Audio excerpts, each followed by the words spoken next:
Muito bem-vindo para mais um vídeo, professora Nayá aqui com você. E hoje nós vamos falar sobre hipercalcemia. Será que é uma condição comum? Será que você saberia diagnosticar um paciente com hipercalcemia? E por que ele desenvolveu essa afecção? Fica comigo que logo depois da vinheta eu te explico tudinho.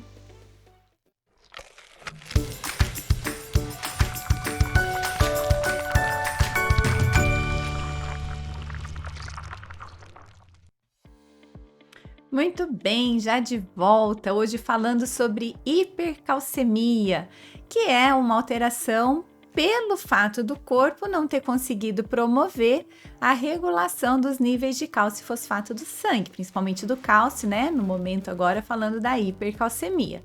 Mas por que será que isso acontece? E antes de você se esquecer, já deixa o seu like aqui nesse vídeo. Bom, na verdade, a hipercalcemia é uma condição pouco comum na medicina veterinária, também na medicina humana, sendo mais comum a hipocalcemia do que a hipercalcemia. Lembrando que hipocalcemia é quando os níveis de cálcio sanguíneo estão abaixo do normal e hiper quando estão acima do normal. Mas por que uma hipercalcemia acontece? Normalmente, a hipercalcemia está mais relacionada com um hiperparatireoidismo, com certeza é a principal causa de hipercalcemia. A paratireoide é uma glândula endócrina produtora de um hormônio chamado hormônio da paratireoide, hormônio paratireoide ou popularmente aí o mais conhecido como PTH. E existe já um vídeo aqui no canal que fala sobre PTH.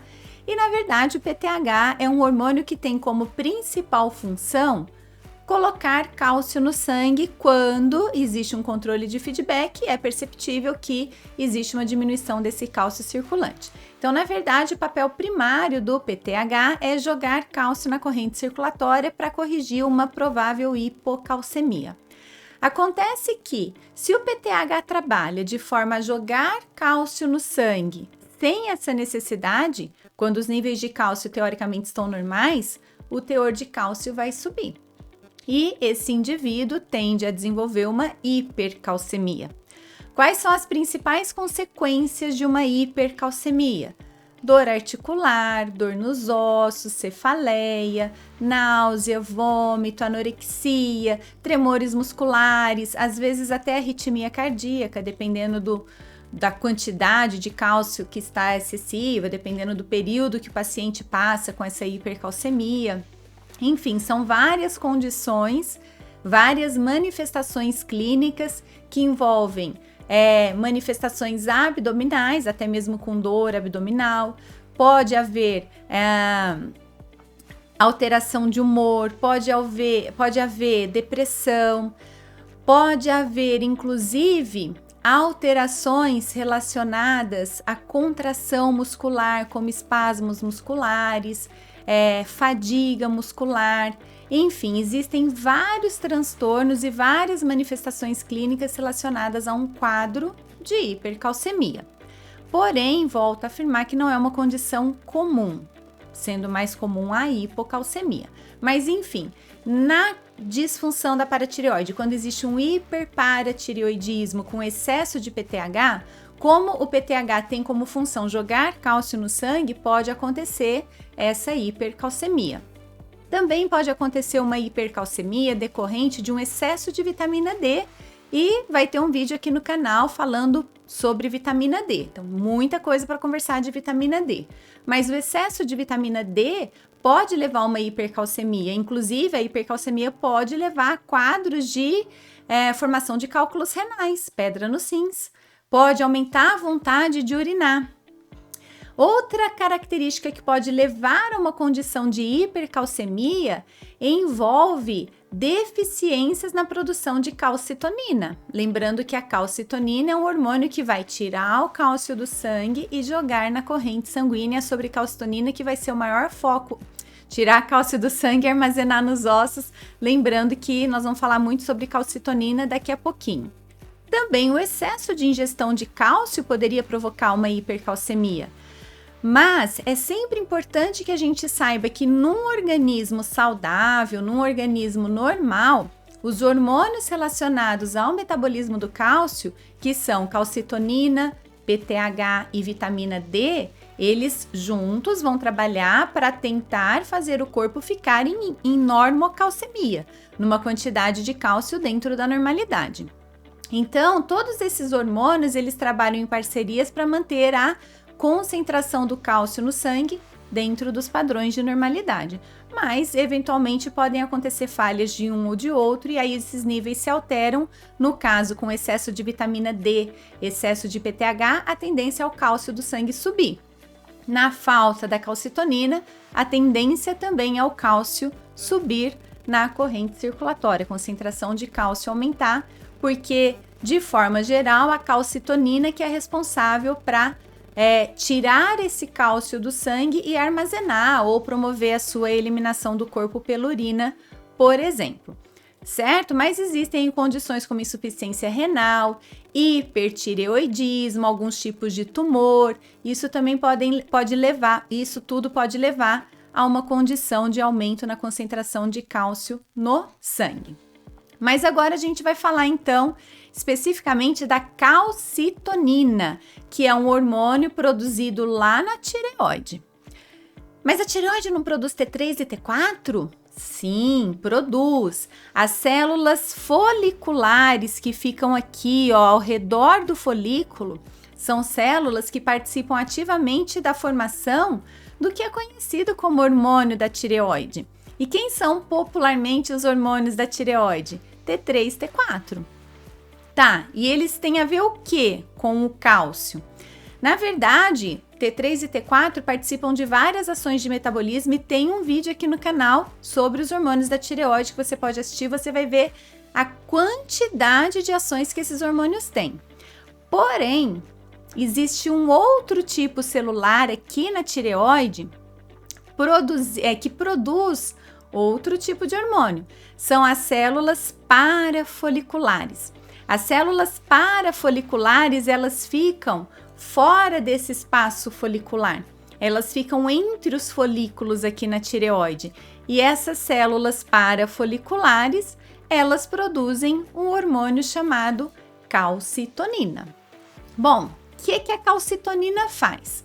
Basicamente, a calcitonina tem ações relacionadas a tirar cálcio do sangue e jogar na corrente circulatória. E jogar nos ossos. O que eu tô falando que tira cálcio do sangue e joga na corrente circulatória? Não faz sentido, né?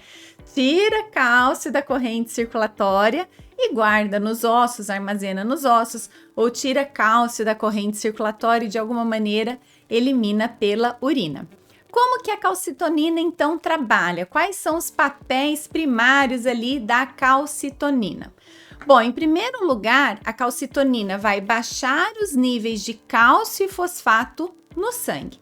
Então, os dois minerais estarão diminuídos no sangue sob efeito da calcitonina.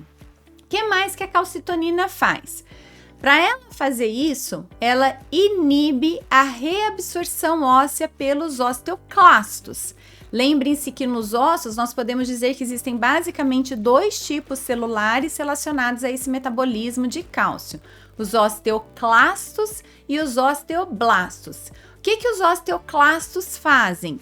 Aumentam a reabsorção óssea de cálcio, que nada mais é do que, de certa maneira, tirar o cálcio que está no osso e jogar para a corrente sanguínea. Quem faz isso é o PTH. Quando o nível de cálcio no sangue está baixo, o PTH estimula os osteoclastos a haver uma retirada do cálcio do osso para jogar no sangue para aumentar o nível de cálcio do sangue que estava baixo. A calcitonina vai fazer o contrário. A calcitonina vai inibir essa ação dos osteoclastos. Então, o cálcio tende a ficar armazenado nos ossos, ele não vai para a corrente sanguínea. Lembrando ainda que o cálcio que está armazenado nos ossos é uma reserva. Esse cálcio dos ossos vai suprir a necessidade de cálcio aumentado na circulação quando esse nível de cálcio está baixo, certo? A fonte primária do cálcio que está no sangue é o cálcio que vem da alimentação.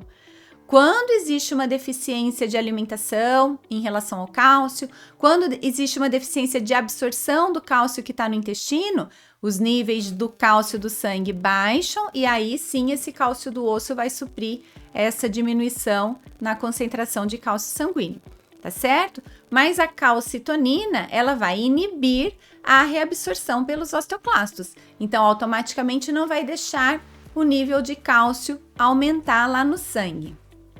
Mas, se o nível de cálcio no sangue estava alto, ele vai continuar alto. Então, o que a calcitonina faz? Lá nos rins, a calcitonina inibe a reabsorção de cálcio do filtrado glomerular.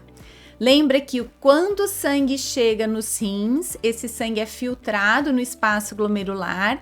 Esse filtrado glomerular, que é um ultrafiltrado de plasma, tem bastante cálcio, automaticamente vai estar com cálcio aumentado, porque existe um excesso de cálcio no sangue.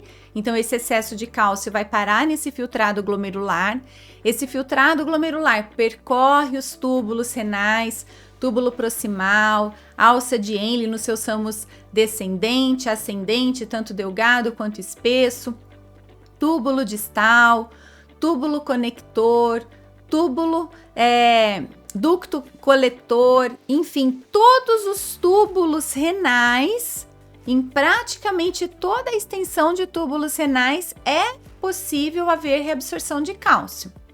Só que, se esses túbulos renais não reabsorvem o cálcio, esse cálcio vai ser eliminado através da urina.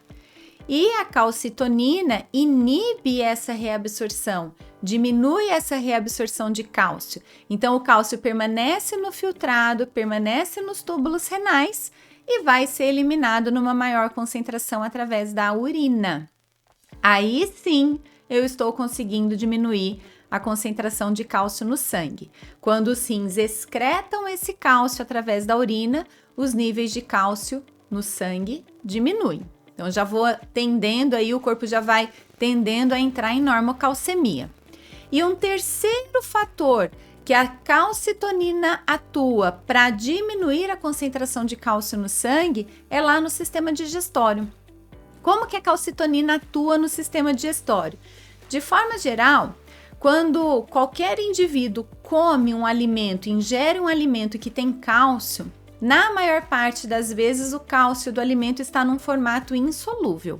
Um formato que não permite a absorção pelo intestino. Então, quando esse cálcio insolúvel chega no intestino, se ele não estiver no formato solúvel, ele não vai ser reabsorvido e vai ser eliminado no formato de fezes. O que a calcitonina faz?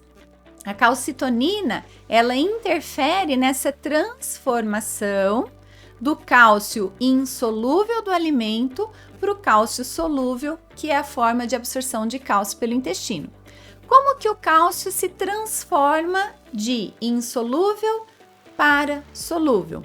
Pela ação de enzimas digestivas, principalmente proteases digestivas, e também por uma secreção de conteúdo, por uma secreção de substâncias ácidas lá no estômago. A produção de substâncias ácidas pelo estômago associada à ação de enzimas digestivas convertem o cálcio insolúvel num cálcio solúvel. Aí, quando esse cálcio solúvel chega lá no intestino, ele consegue atravessar a barreira intestinal, cair na corrente circulatória. Na verdade, a maior fonte de cálcio que consta no nosso sangue, para quem tem uma dieta suficiente em cálcio, é assim. Então, nós ingerimos cálcio na dieta. Esse cálcio, por ação de substâncias ácidas e enzimas digestivas, se transforma num cálcio solúvel, o intestino absorve e esse cálcio vai para a corrente sanguínea, pronto, nem precisa do cálcio que está no osso. Acontece que qualquer falha nesse processo de transformação de cálcio insolúvel em solúvel vai interferir na concentração de cálcio sanguíneo. Mas o que o corpo quer agora? O corpo quer mais é que o cálcio vá embora. Porque lembra que nós estamos falando de uma condição de hipercalcemia. Então, numa condição de hipercalcemia, a calcitonina inibe essa secreção gástrica de ácidos, inibe a secreção de gastrina, de enzimas digestivas, de proteases importantes no processo de digestão, e automaticamente o cálcio não é convertido na sua forma solúvel, não é absorvido e é eliminado junto com as fezes. Inclusive, animais que têm uma dieta muito rica em cálcio, para evitar essa condição de hipercalcemia, eles eliminam uma boa parte desse cálcio pelas fezes. Se você tiver um cão em casa, por exemplo, um dia que você dá um osso para esse cão roer, pode prestar atenção que no final do dia ou no dia seguinte, as fezes desse cão estarão esbranquiçadas, estarão mais claras do que a tonalidade normal. É porque ele eliminou bastante cálcio por essas fezes. Em síntese, então, recapitulando. Quem é calcitonina? Calcitonina é um hormônio produzido na tireoide pelas células parafoliculares. Esse hormônio tem como ação diminuir a concentração de cálcio do sangue. Como que ele diminui a concentração de cálcio do sangue? Aumentando a excreção de cálcio pelos rins no formato de urina, né? Então, mandando o cálcio embora junto com a urina. Diminuindo a absorção de cálcio intestinal e diminuindo a ação dos osteoclastos, ou seja, diminuindo a reabsorção óssea, não deixando os ossos ou o cálcio que está armazenado nos ossos seguir para a corrente circulatória. Você sabia de tudo isso? Gostou dessa informação? Se você gostou, não se esqueça de curtir, não se esqueça de se inscrever no canal se você não for inscrito, de ativar o sininho para receber a notificação sempre que novos vídeos aparecerem aqui no canal. E mais uma vez eu só tenho aqui a agradecer a sua presença. Bye, bye!